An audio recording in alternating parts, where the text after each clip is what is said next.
Hey, everybody, my name is Wayman Daniels, host of Level Up. I have a very unique and special guest, Mr. Richard McCollough, CEO and president of Mirus Media. Richard, how you doing today, man? Doing well, Wayman. It's great to be with you this afternoon.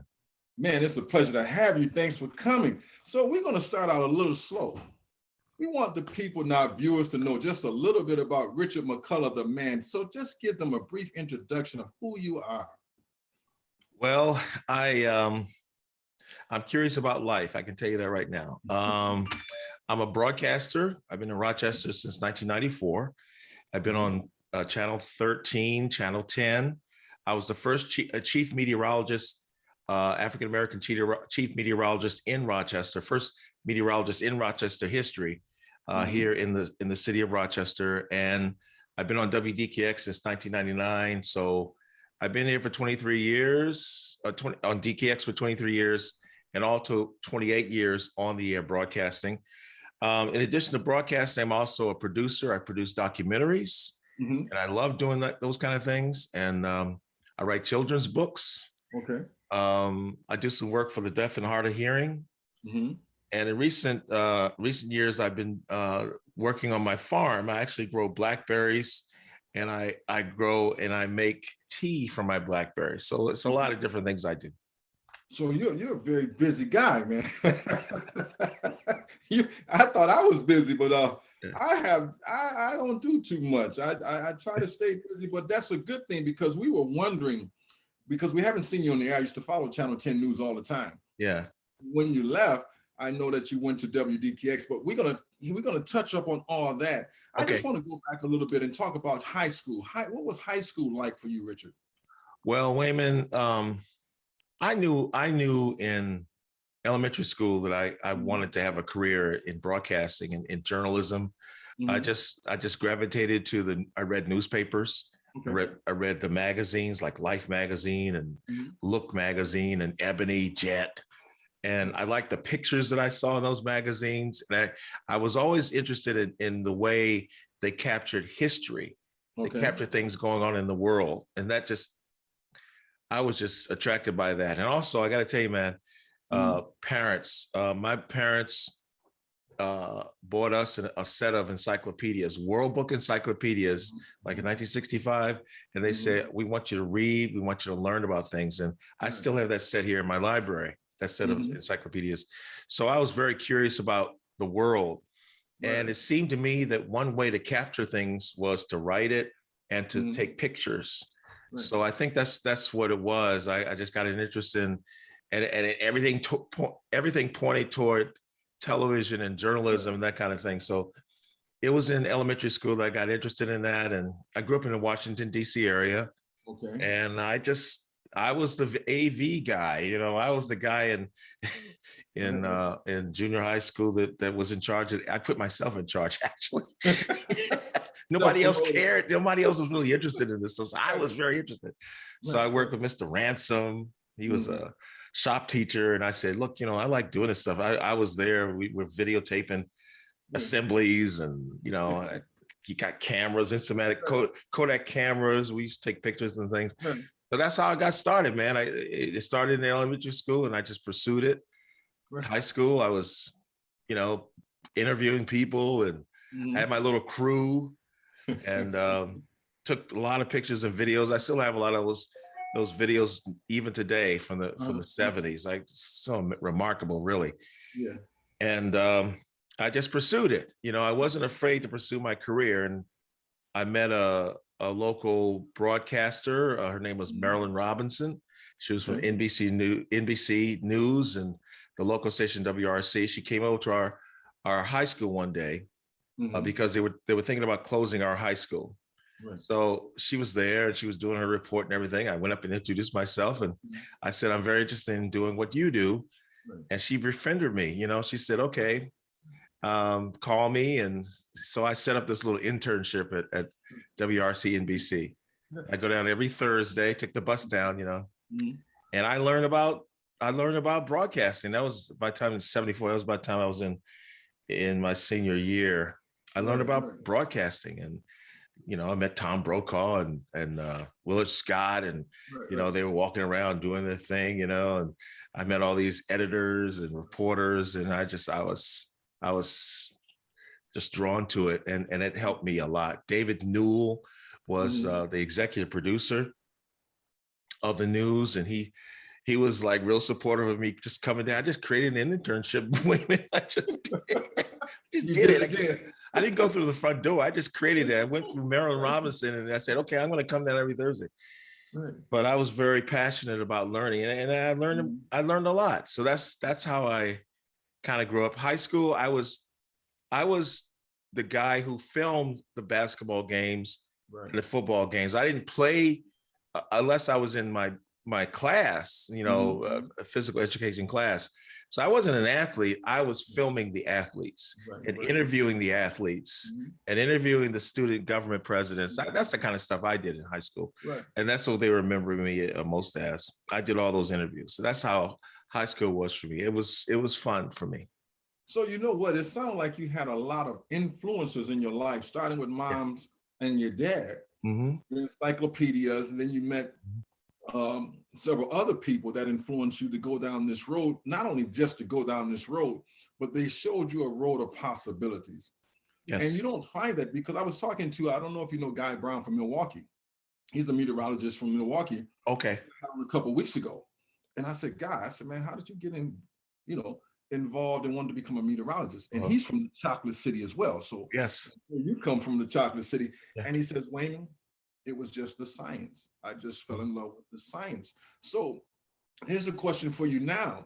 When you're dealing with this, being Black, let's just go Black, Black inner city, you don't have these type of influencers to influence us like this. And this is why I wanted you to come on, so that you speak to that.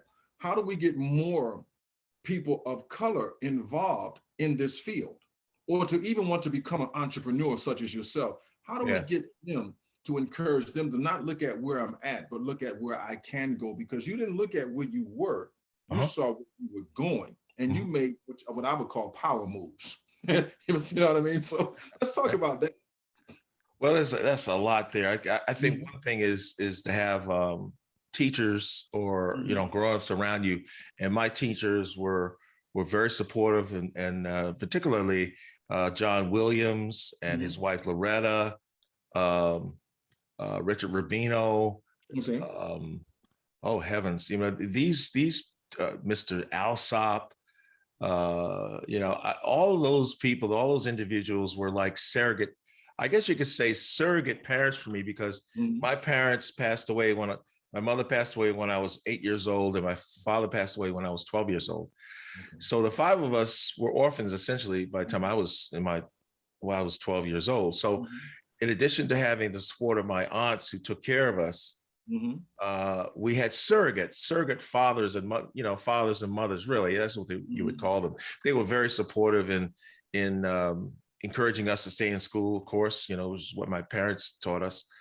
And so I would say that having that group of people that support around you is important. Okay. I think it's important I taught in the city schools in Rochester. I began as a substitute teacher in 2006, and I ended up as a full-time media communications teacher in the Rochester City School District over a 10-year period. And the one thing that I found when I was teaching, and I would always tell the kids this, if you're interested in broadcasting and meteorology, I'm going to help you. I'm going to tell you how you can, what path you should take. I'm going to advise you.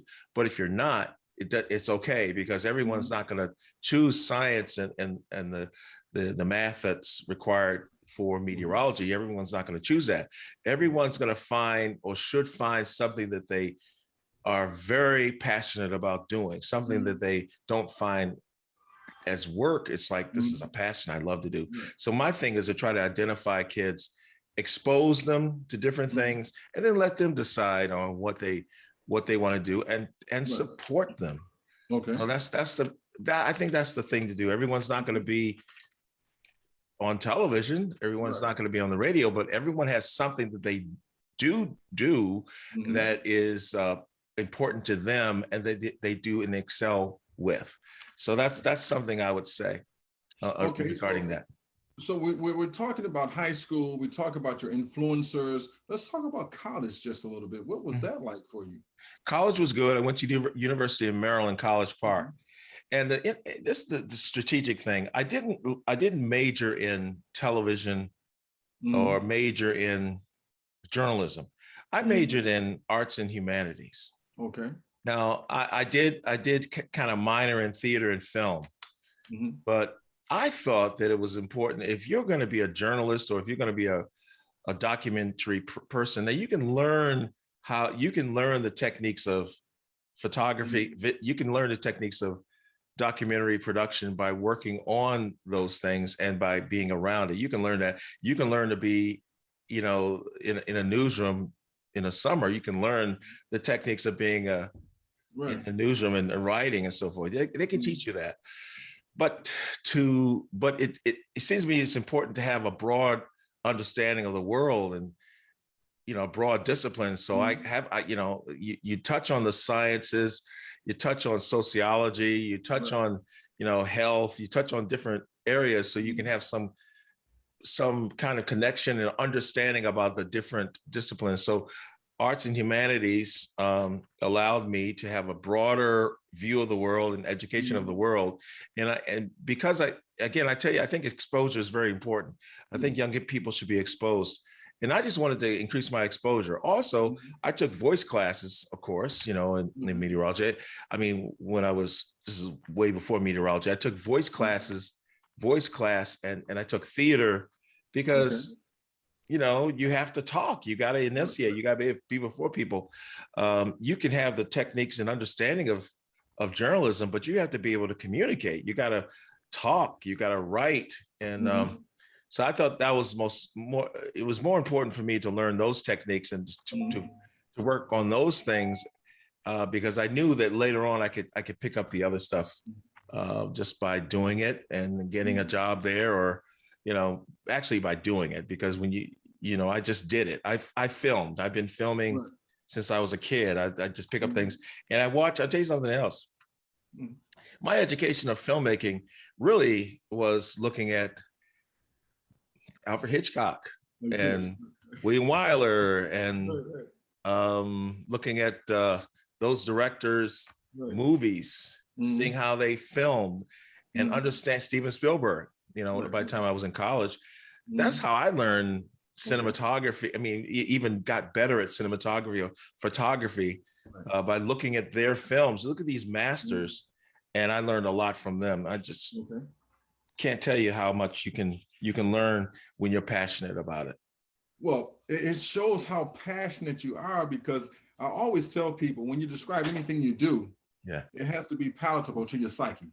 Yes. And you have to crave it. And that's what it sounds like to me. You're very passionate about what you do, which is great, because that makes other people interested. But you said you went to the University of Maryland. Is that the Terrapins? Terrapins, yes, sir. Terrapins, okay, the Terrapins, okay. I'm not going to say the Terrapins, I'm going to say the Terrabos, but anyway. All right. No, all right. I'm a Georgetown Hoya fan. At least I'm in the same town. Georgetown's a great place. We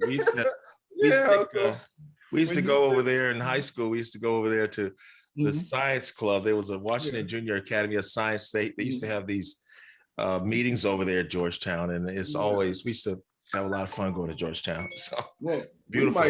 We might not win no national championship, but I've been a Hoya fan so long. I don't even watch basketball unless they play in college. So. Oh yeah, that's true. And so now we're going to go back. You say you were in this industry for 37 years. And then in 1999, you left television to go to radio. What made you want to take that transition from television to go to radio?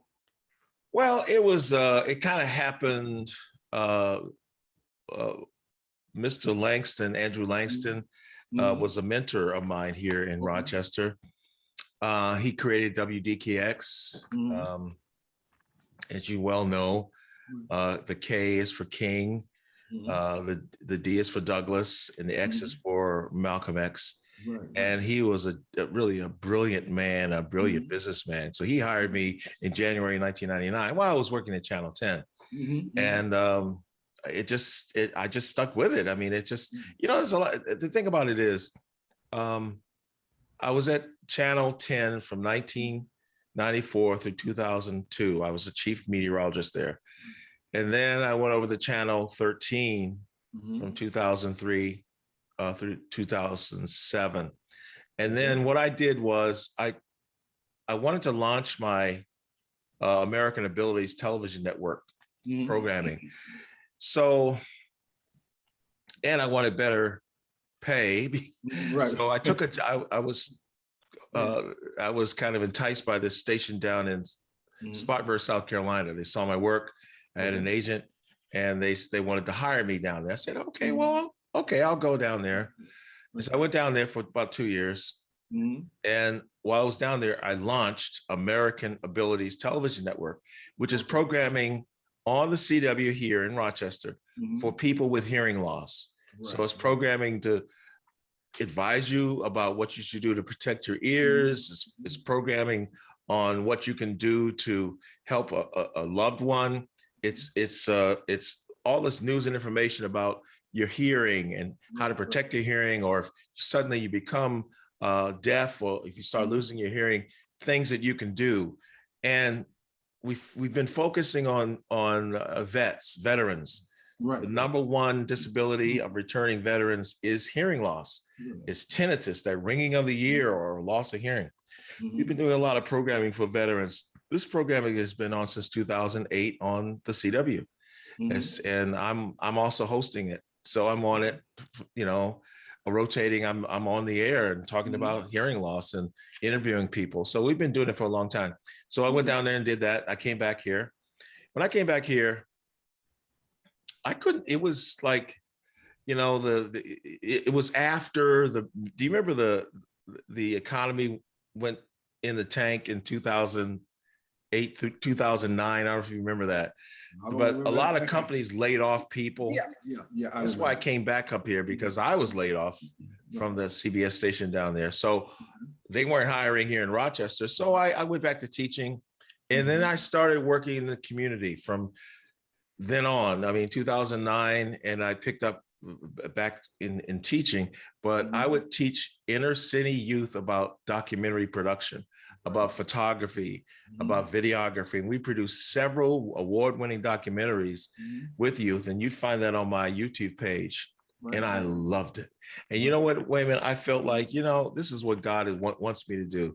Not to be on the air, on the air, but to be working with these young people, keeping them busy, educating them. And that was one of the best times of my life as an adult, teaching young people about what I love. And I have been able to hire some of those students that I taught in the summer and at different schools.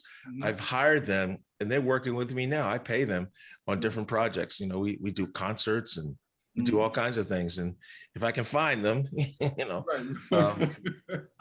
they're still here, I'll hire them, and we go on. We're about to do the Gateways Music Festival, and a couple of my students that I taught I taught them in their senior year. They're working with me, and I'm paying them for it. So, you know what, Richard, when you're talking about Mr. Langston, and you were talking about your mother and your father, when you're talking about the other people in the industry that influenced you, that encouraged you, that inspired you, it just hit me across the head, was talking about positive role models. And you had those. Andrew Langston was a positive influencer in your life, again, mentor. And then I also hear that you care. And a lot of people, I'm not going to say they don't care, but I love to hear the fact that you care about what you're doing, and you care about others and educating others and wanting to be that mentor. So where did that caring attitude and mindset come from? Because a lot of people, I don't want to say they don't have it, but they don't show it. I think everybody has a different way, but I would say I got it from my parents because they did a good job of loving and caring for their children. And my mother and father insisted that we read and write and learn, And I'm so happy about that because, you know, I mean, just for me, they were my greatest mentors. Mm-hmm. Because, you know, that's what they taught. And my mother, one time my mother, you know, we were sitting around watching television and stuff. And she said, turn off that idiot box. I want you to start reading, get it, you know, start reading, turn it off. She had a switch. Right. I remember those. Turn it off. Right. Turn off that idiot box. We turned it off and we were reading. Mm-hmm.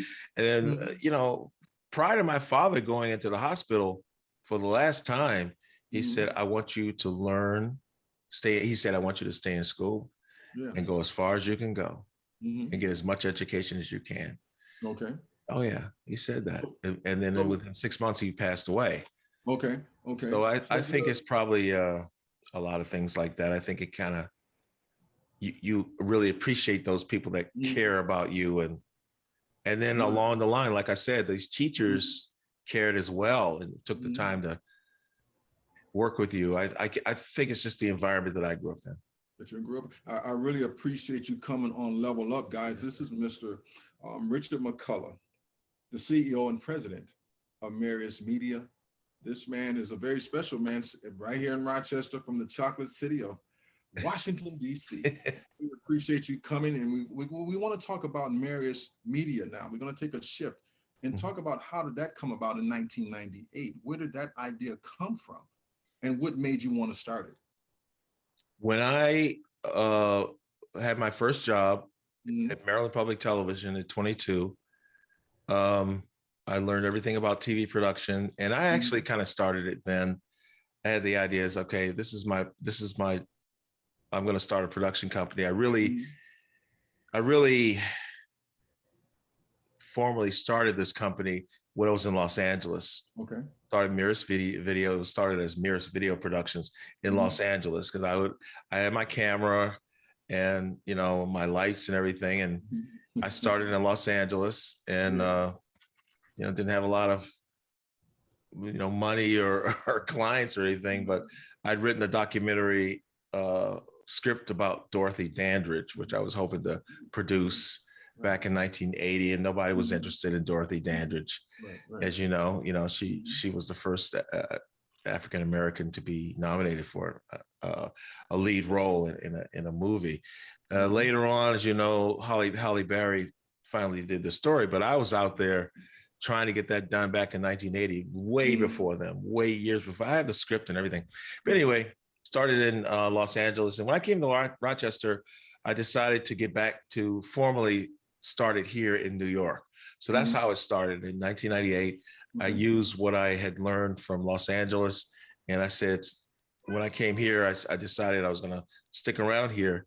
And I started the company, and we've been doing quality broadcast. I mean, and the thing about what we do is we want anybody, we want any institution or organization. And we've done live dance concerts and live theater. We've done documentaries. We've done promotional videos for different organizations. You know, it's a number of different projects. And I always said that what we do are broadcast quality projects, and we did. And that's why, you know, since I've been working with this company, I've had almost 50 industry awards for directing and videography and quality work. So I'm very proud of that. And we're still doing things. You know, the Gateways Music Festival is coming up. We'll be doing that at Kodak Hall and Hatch Hall. And we're proud to do that. It sounds to me that you take pride in what you do. And what you do is a reflection of who you are. Where did that come from? Because a lot of people, they just do things because it pays well monetarily. They don't care. I keep using this word care. I don't want to say care because it's a harsh word, or they don't give credence to quality. Because a perfect example for me, the reason I started doing podcasts, because I didn't like the other contents that people were having. I'm like, okay, really? Let's have some real good content and real good quality. And so that people can be inspired and encouraged and just stop going through the motions. So that's what inspired me to have quality. And plus, I hate to use this word too, perfectionist, because no one can be a perfectionist, but I use it anyway. That's right. But where did that come from, that drive to want to put out the best quality? Because my mindset is when you have the best quality, that makes people want to be a part of what you're a part of. Again, I think it's influences that you grew up with. I always wanted the best. I there used to be a TV commercial called General Motors used to be on the air, and they used to have these TV commercials about their Chevrolets and the Buicks and so forth. And the tagline was GM Mark of Excellence. Right. I don't know if you remember that, but that was something I was like, gosh, I like that. I just like the best. I just kind of strive for the best, and I work with good people. Like when I just to let you know, when I got my first job in Baltimore after college, I worked 2 jobs, Maryland Public Television during the mornings, and then after evenings, I worked at Channel 13, the ABC station there. I was a video editor. So I would edit news stories. And I had the opportunity to work with a lot of good people over there, including editing for Oprah Winfrey. She was a local host there. And I didn't know, I wasn't buddy with Oprah and Gail. And, I didn't hang out with them. We were professionals. But I saw how she operated, and she was very good. She was excellent. She was prideful, and she took care of herself really well. I think that helped, And then when I left Los Angeles and went to Cincinnati, I worked with Jerry Springer, and Jerry Springer was a superb writer. He was an anchor man. Really? And I was the weatherman. I worked on the desk with Jerry, and I would fill in for the main weather anchor, and I'd fill in, and he was just the funniest guy in the world, but he had a great work ethic. And I mean, I was around good people. And so I learned, that was all that kind of went in here. And I just kept learning and being around good people. John Alhart, when I was here, obviously, and Janet Lomax and Gabe Dalmuth, Rich Funky, all these people, good caliber people, and I think that's just part of being around the right people. And I'm very happy. I think that's where it came from. It just, that just perpetuated everything. Yeah. You got me sitting here with my mouth open like, golly, man, this stuff is so beautiful because it's encouraging me. Yes. Part of my story, where I come from, what I've been through. And I say one guy that has been my greatest influencer, I met him one time, and that's Tavis Smiley. Oh, yeah. And I always told myself that one day I'm going to be doing what he was doing. And so it's so important that people see people that they can emulate and want to be like, that will push them into their future, even though it took me a while to get here. But thank God I'm here now, Richard. I gotta say something about you. I'm so proud of you. You really are doing, this is a natural for you, these questions and what you're doing, and to take the initiative the way you did to put this podcast together. I take my hat off to you. It can go anywhere. You are passionate about it. I can see it. I can hear it in your voice, and you are really moving in a beautiful direction. And I'm so happy that I met you, and you're going to continue to do some good things. I can tell, Thank you. This is very positive. You're going to make me cry. Don't do that. We can't cry on television, man. Well, I appreciate what you're saying, because I'm very humbled by it. Yes, sir. I'm doing it. I would never have imagined having this caliber of guests, Richard McCollough, and other people. And my mother always told me, a closed mouth never gets fed. Yeah. Either they can say yes or no. Right. You know what I mean? And so I said, well, let me ask Mr. McCollough to come on. And I've been following you for years. Oh, okay. I'll never forget, I think it might have been maybe 15, maybe 12 years ago. I wanted to talk to you about your YAP program, but I was too old. Oh, yeah. That was, for kids. I was like, oh my God, because I always wanted to do this. Yes. But, but in that, it taught me never give up, though. It taught me never to give up, but to yet pursue. And I appreciate you, because that YAP program encouraged me. And I was let's say 10 years ago, I was in my 40s, like 47 or 57 now. Yes. But it still encouraged me to yet pursue. Yeah. And I never gave up on that. Now look at us talking about it now. And guess what? We're going to segue now into your YAP program. And Yeah. tell us about that. You know, that was one of those summer programs. That YAP program started in 2009, and we worked with a dozen young people.